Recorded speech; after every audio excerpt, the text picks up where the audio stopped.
Haleluya, salam kemenangan iman, salam jumpa kembali dengan saya. Kali ini saya mau menjawab beberapa pertanyaan dari Sainal Harsuk yang di dalam komentarnya dia bertanya, kitab yang mana? Kau nggak punya kitab? Dul, artinya orang Kristen itu tidak punya kitab. Saudara harus tahu kitab itu adalah sebuah buku di mana mencatat tentang apa yang Allah kerjakan, baik dalam perjanjian lama maupun dalam perjanjian baru.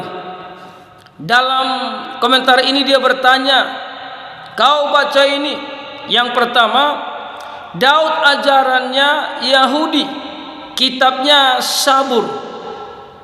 Ini pemahaman yang salah, pemahaman yang bodoh, pemahaman yang tidak benar.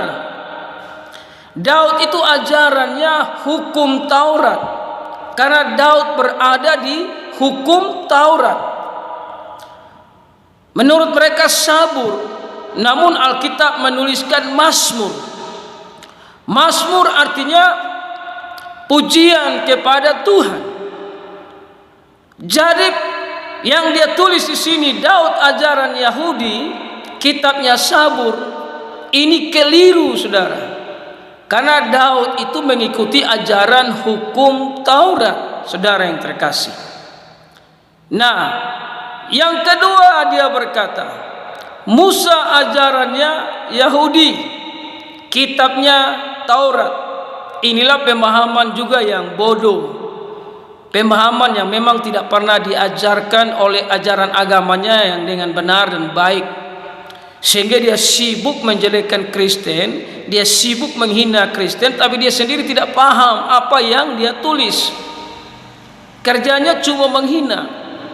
Taurat itu adalah 5 kitab dalam perjanjian lama, saudara kekasih, yaitu Kejadian sampai Ulangan, saudara yang terkasih. Sehingga Musa itu mendapatkan hukum Taurat. Dia mengajarkan tentang hukum Taurat, saudara. Nah, saudara yang terkasih, jadi Taurat itu bicara tentang Kejadian sampai Ulangan, 5 buku yang dituliskan, saudara yang terkasih.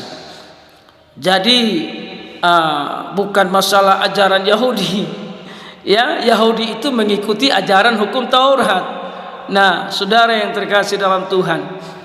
Yang ketiga, Isa Al-Masih ajarannya Nasrani, kitabnya Injil. Kapan Isa mengajarkan ajaran Nasrani? Saudara yang terkasih, bahkan nama Isa itu tidak ada di dalam perjanjian lama, dan juga tidak ada di dalam orang-orang Nasrani, saudara yang terkasih dalam Yesus Kristus. Jadi kita lihat di sini pemahaman-pemahaman yang keliru, pemahaman-pemahaman yang salah ini harus kita tolak di dalam nama Yesus.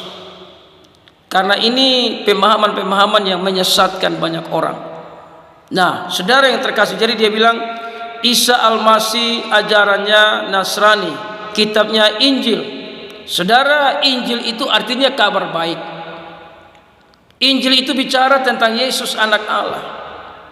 Injil itu kabar baik yang turun dari sorga, yang menyampaikan kabar karya keselamatan yang dikerjakan oleh Yesus Kristus.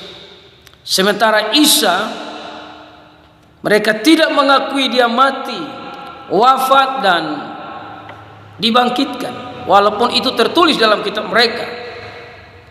Nah, saudara yang terkasih, sehingga dia berkata di ayat 5, ya di 4, Muhammad ajarannya Islam, kitabnya Al-Quran. Ya itulah punya kalian, kami tidak mau otak-atik. Ya, pelajarilah Al-Quran kalian dengan baik, supaya kalian menjadi orang-orang beragama yang benar dan baik. Jangan sibuk mengusik Alkitab orang lain, Sementara kitab saudara sendiri saudara tidak pernah pelajari dengan baik. Belajarlah Al-Quran dengan baik, supaya saudara menjadi orang-orang beragama yang benar dan baik. Sehingga di kalimat dibilang begini, Tertullianus, ajarannya Kristen, kitabnya enggak punya kitab. Bisa kau jawab kitabmu apa? Kitab kita bicara tentang hukum kasih karunia, yaitu kabar baik, yaitu Injil, firman Allah yang berkuasa, firman Allah yang hidup. Sekalipun buku atau Alkitab ini hilang, tapi Injil tidak pernah hilang, karena Yesus itu hidup sampai hari ini. Tidak ada yang bisa membantah dia sebagai firman Allah yang kekal. Tuhan Yesus memberkati.